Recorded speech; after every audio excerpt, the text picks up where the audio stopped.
Inis na inis ako doon, nanggigil ako. Sabi ko pa nagpunta dito, kakabuhusan ko ang buhok mo. Ay, kalma lang na. Kalma lang po. Ganun talaga ako. Baka ma-high blood kayo na Hindi maganda yung ginawa nila. Ayun lang. Wala internet sa buwan, hindi ko makakapanood. Nakakatawa, okay, Papa Bill, guwapo. Ay! Kaya raw, nakakapanood yun. Nakakatawa din na updated sa Team Kalinga pa. Kaya kita pinapanood, idol kita. Pwede pala maging reactor si nanay, ano? Awayan mo si Doktor. Tapang ka naman eh. So yun guys, good morning, good afternoon, and good evening po muli sa inyo lahat. Saan man po kayo naroroon, mag-iingat po palagi. And ito muli ang inyong lingkod, Batang Elio. And tayo nagbabalik para magbigay na naman po ng isang reaction regarding nga po dito sa pagbisita ni Kalinga Prab sa bahay ni Rose Ann, na kung saan ay talaga namang si nanay ay naglabas na sama ng loob at hindi napigilang nag-real talk. Pero yan naman ay nagsabi nga niya, ay naglabas lang siya ng sama ng loob. And of course, congratulations kay Rose Ann dahil magta-third year college na, and of course, malapit na rin siyang makatapos. So yan guys, samahan po rin niya ako hanggang dulo. And bago tayo magtuloy, of course, may love shout out po sa inyong lahat ng mga solid Kalingap supporters, and ganun na rin po sa aking mga subscribers. So yan, bago tayo magtuloy-tuloy na, ng tuloy-tuloy-tuloy talaga, ay wag po natin kalimutan suportahan ng buong Team Kalingap, sa pangunguna ni Kuya Val Santos Matubang, Ate Ada Vlogs, and of course, si Kalinga Prab. So samahan po rin niyo ako hanggang dulo guys. Let's go! Tao po! Tao po! Oh, ganda ng bahay ni Rosa na! Ay! Yan. Bless po! Ay! Ay, just a row. Bagong pintura guys yung bahay ni Rose Ann. Talaga nga naman kahit maliit lang siya, pero alagang-alaga po yung bahay po nila, nag-iisa pa naman si nanay dyan, madalas, pero okay, alagang-alaga yung bahay nila. Ay, no? Hi, Roseanne! Kayo hindi nakita. Roseanne. Isang taon. Grabe, ang tuwa. Ay, si Kuya Rab. Hello, Kendred! Kumusta? Uy. Si Kindred. Kilala ko yan eh. Pinapanood ko lagi yan eh. Tuloy po. Oh, si Kindred baga? Yung idol mo? Ay, ko napanood yan sa Davao. Idol mo yan? Ay, sa ano? Idol mo, no? Oo, idol ko yan. Ay, grabe. Ano masasabi mo? Matapang may mga... Tapang yan, inaaway niya si Dr. Lab. So, yun talaga guys. So, updated din talaga sa mga palabas ng Team Kalingap. Itong si nanay ni Rose Ann. Nakakatuwa din naman, Of course, mag-isa lang siya. Kaya kailangan din niya maglibang. At talaga nga naman, idol pala niya si Kindred. Kayo kakampi? Dito. Ay! Uy! Hindi ko nakakampi doon sa mga anong yun. Saan? Uy. May kakapi doon. Ano yun? Ay, sikit wala to!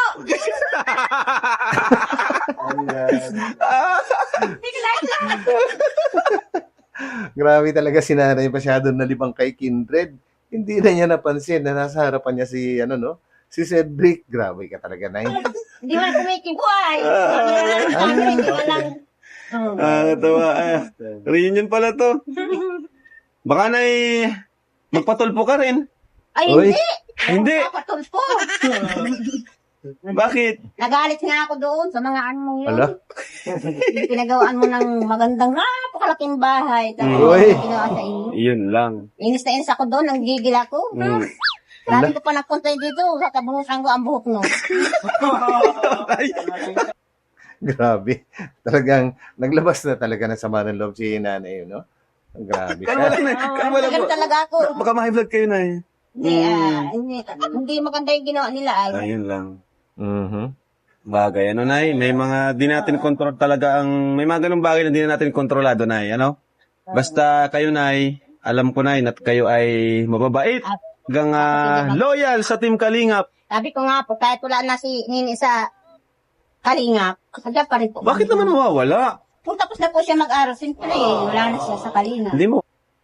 Oh, okay. So, ang iniisip pala ni nanay, kapag graduate na si Rose Ann, ay mawawala na rin siya sa Kalingap. So, yung pala yung nasa isip niya, Which is, Depende, kasi hangga't gusto ni Rose Ann sa Team Kalingap ay hindi naman siya aalisin. Wala pa akong nalaman na pinaalis nila ng walang ginawang, alam nyo na, di ba? Wala na eh. Roseanne, mawawala. Oh. Kalingap one family. Oh, di ba? Uy, one Kalingap, one Kasi family. Kalingap ang nagpabago sa buhay namin. Ay, grabe. Palakpakan natin si nanay. Matindi rin si nanay, no? Talagang pinararamdam niya yung pagiging grateful niya. At alam niya na ang Kalingap ang nagpabago sa buhay nila. Anyway, alam naman po natin yung dating buhay po ni na Rose Ann po, no? Talagang mahirap. And yun nga lang nakakatuwa kasi hindi nakakalimot si nanay kung saan sila nanggaling, di po ba? Yan ang dapat. Nakakatuwa, no? Oo naman talaga. Kaya lang ibang mga natutulungan ay, iwan ko ba, bakit ganyan sila? Hindi nila inaano ito sa kanila. Pinapahalagahan. Laka Roseanne. Grabe pala Ala, si nanay Roseanne. maano, no? Talaga. Magalit, no? Nanood ako ng TV. Ngawa ako ng ngawa. Sabi ko, ano ba ganyan? Ginagawa nila. Yung mga, ano yan? Taong yan na taga Hangkalong. Wala. Ay, Sinabi talaga yung address. Nay, ano ba yan? yung kahit magalit sila, bakit? Oh. Grabe na yun. Hayaan na natin na yun. Tapos na yun, nay. Ang mahalaga ay, ano? Yeah. Na-high blood kasi ako. Oo. Ganyan. High blood ka talaga yun, nay. Naiyak nga ako nung nasa kasalang kayo. Opo. Oh. Naiyak ako. Ang mahalaga na ay, andito na tayo ulit, di ba? At may dala. So yun, no? Naiyak pala si nanay sa napanood niya nung ikinakasal yung anak ni Kuya Val nga po at kasalukuyang nasa kasalan ay napatulfo. Nakakayak nga naman yun. Talagang updated to si nanay. Tayong dalawang bigas at pagpahaba ng buhay. yun. Yun. So, kahit magkalayo kayo na, ano yung palagi mong pinapaalala kay Roseanne po? Ano lang po, huwag lang po siya makababayan sa kanyang pag-aaral. Saka, huwag siya huwag siya pabayaan si sinapayarap. Baka nakakalimutan niya na kayo. Sabi ko, kahit anong pag-gising nyo, pag inano kayo ng erap, tama kayo. Kasi, kalimot tayo. Nakatawa kami sa iyo na yun. Napaganda ng mga sinasabi niyo po. Kahit bihira namin kayong mabisita, pero grabe yung ano niyo po sa amin. Pero, miss na miss ko po kayo kasi, ang tagal po, 1 taon ata.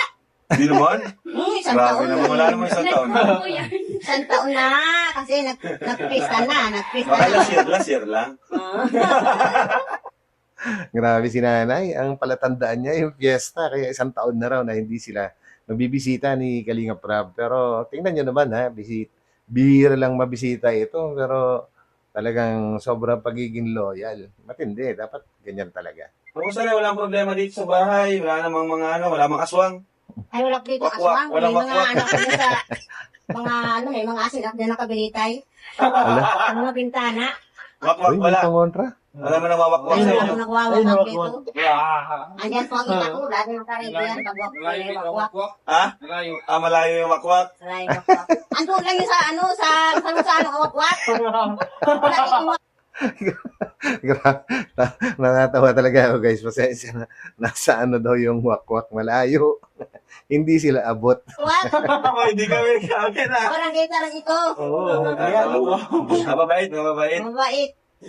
Mababait naman lahat. Napwede naman po sige. Si Kailang na ang lambot yan. Nawakwak. Sa paligid niya. Ayun. Susunod na. Gabay yan siya. Hindi sabihin, kampi ka pala na kay Kuya. So yun, no? Kahit naman si nanay ni Roseanne, alam niya na mabait si Biancy. And sabi nga niya, kagaya ng iniisip din ng iba, yung mga nasa paligid daw ang problema. Hindi ko na kukompletohin yung sinabi niya, pero maintindihan na natin si nanay dyan.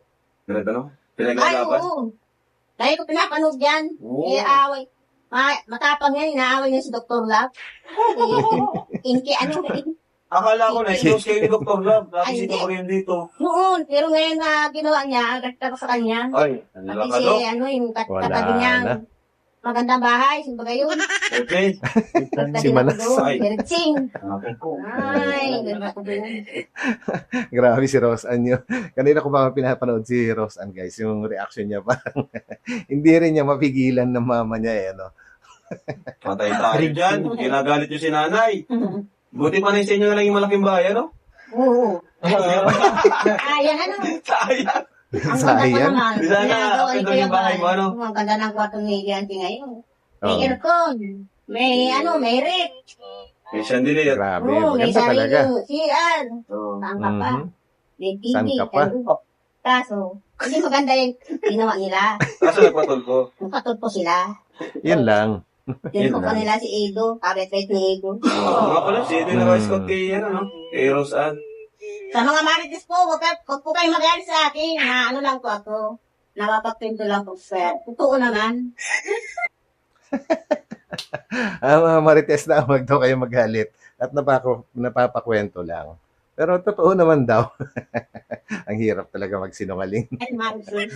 Labat lang sila na sa mga ng loob. Siguro, tagal nitong kinim-kim yung ano, wala siya mapagsabihan eh. Ay, Wala si Rose Ann. Mga baboy lang. internet sa buwan. Hindi ko nakakapanood. Nakatawa ko, okay, Papa Bill. Guwapo. Ano? Ay! Ay, kaya raw, nakapanood yun. Nakakatuwa. Grabe si nanay. At talagang naman, natutuwa pala siya kay Papa Bear. Ang gwapo daw. Nako, nay. Nako, ano ka ba? Nanay, updated sa Team Kalinga pa. Oo. Natuwa ako doon. Bigyan mo kayo na. Ay, grabe na yun! Kindred. Ayun.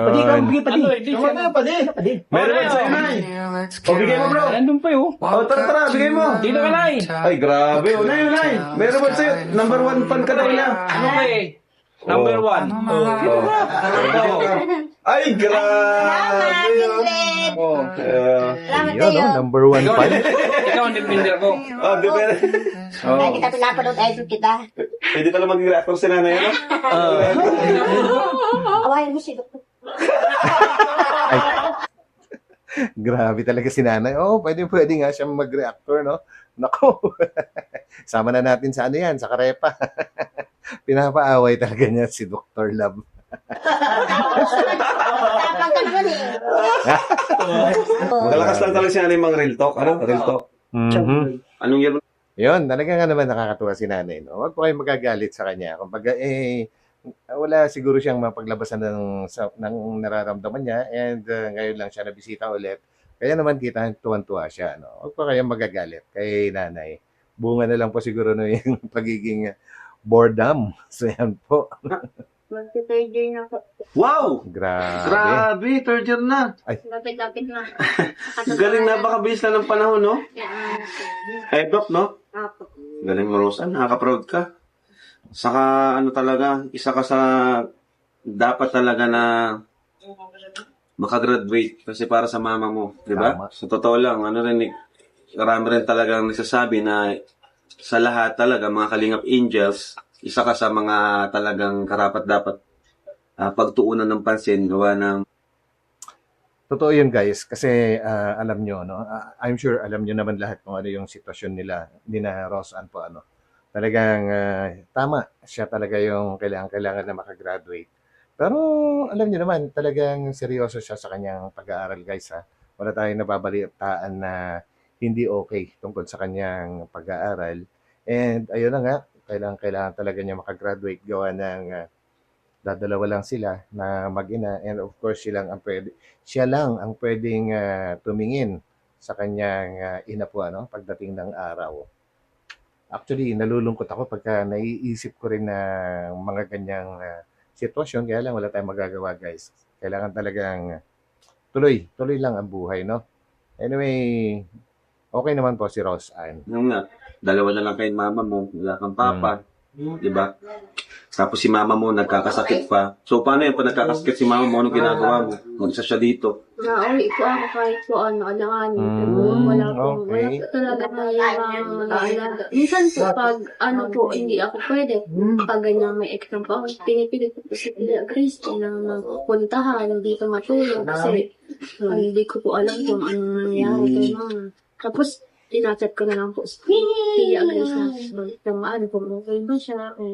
Ano, na ano man po sa akin si Tiya, may contact mo. So, grabe din talaga yung ano mo. Nakaka-stress po pag yung nasabay-sabay sa school. Tapos, Nagkakasakit pa si mama mo. hindi ko po alam pa ngayon ang unan ko. Kasi, si mama mo na lang yun nandyan, di ba? Tapos, magkakasakit pa, no?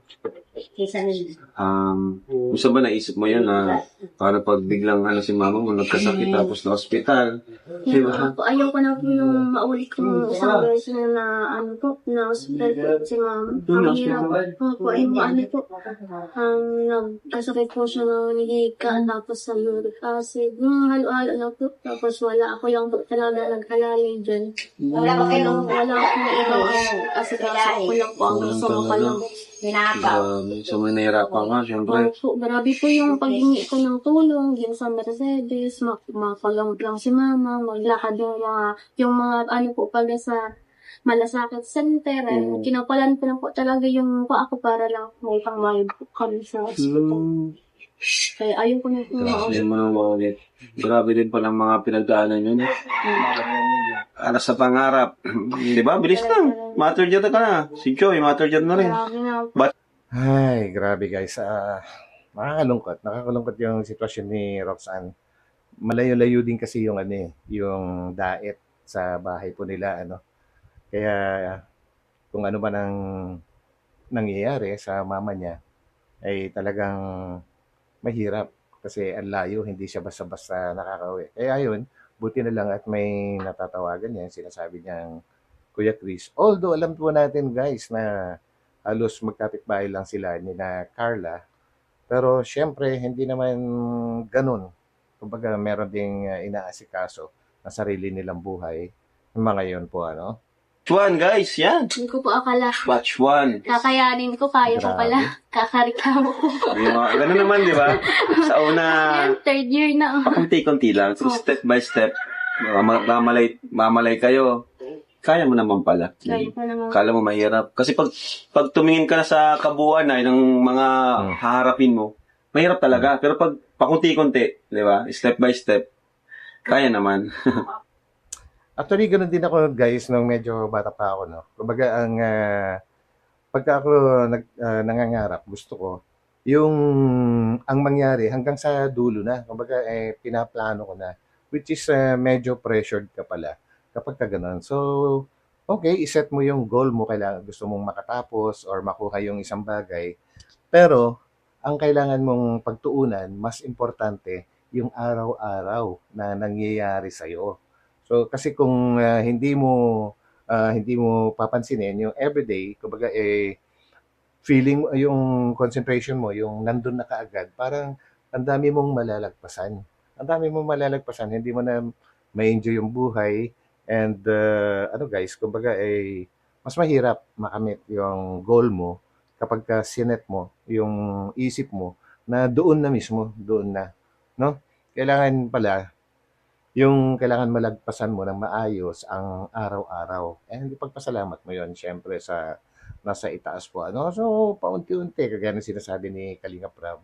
Everyday, magpasalamat ka. Kailangan sa loob ng isang araw, may maganda kang nagawa. Yung mga ganon, hindi ka magiging failure. Kumbaga, mas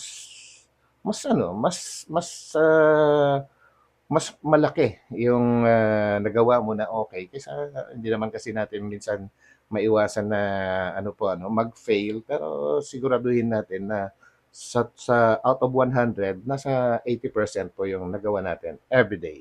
So yun lang po, ewan ko lang din sa iba, pero I hope naintindihan niyo po yung aking ini-explain po, So comment na lang po. So tuloy. Ayun, palaging yung gate, sarado nyo na. Lagi pa ako nagdarasal. Yan ang Si Lord lang po, importante. lagi kong kasama sa gabi. Wow. Di ba ko na sa katapangan nyo po? Kakabilib ka na. Kailangan po kasi. Sakripisyo para sa iyong anak. Magkawalay kayo. Di ba? Pero, ganun pa man, kailangan magsakripisyo. Sana po makatapos sa pag-aaral niya. Yes. Para sa pangarap. Darating araw, magkasama na kayo palagi. Nunay? Sana nga. So, Gusto pa nga rin magkaroon ng apo. Ay, paano magsabi gusto magkaroon ng apo? Nakatingin ka kay Sed. Hala. Joke lang, biro lang. Biro lang po yun, ha. Good vibes Joke lang tayo. po. Thank you, sir. So, yun, grabe. Anyway, happy birthday kay, kay Kalingap D. So, yan, hindi ko na po kinapture yung karugtong nito kasi sobrang haba na po. Gusto ko na lang batiin na happy birthday si Kalingap D. So, yun po guys. So, hanggang dito na lang ulit. And, yun, nakakatuwa talaga si nanay. Kumbaga, naglabas lang naman siya ng nararamdaman niya kasi wala naman siya ibang nakakausap. And kita naman natin yung sobrang tuwa niya sa pagdating ni Kalingap Rab at doon siya nakapaglabas ng kanyang kasi hindi naman niya pwedeng ikwento yon sa kung kani-kanino lang kasi hindi sila makaka-relate kung ano man po yung gusto niyang ikwento unlike kapag ang napagsabihan mo ay nakaka-relate sa mga pinag-uusapan o sa mga gusto mong sabihin mas nararamdaman mo yung nakakagaang sa sa pakiramdam yung kanyang kinikimkim. So yun, nakakatawa. And yun, huwag po kayo magagalit sa nanay ni Rose Ann. Intindihin na lang po natin. Lahat naman po tayo ay, nagkataon lang naman na nasa harap siya ng camera. Pero sa ibang tao, I'm sure may mga nasasabi din. Yun nga lang, hindi nakukuhanan ng camera. Yun lang. So hanggang dito na lang. And ito muli ang inyong lingkod, Batang Elyu. So, mega love shoutout po muli sa inyo lahat. And konting lambing lang guys, no? Huwag po natin kalimutang pindutin yung like button. And of course, huwag din kalimutan yung mga hindi pa nakakapag-subscribe dyan. Pindutin nyo na rin po yung subscribe button. So, kita-kita tayo ulit sa aking mga susunod na upload. So, bye-bye po muna and God bless po. Bye.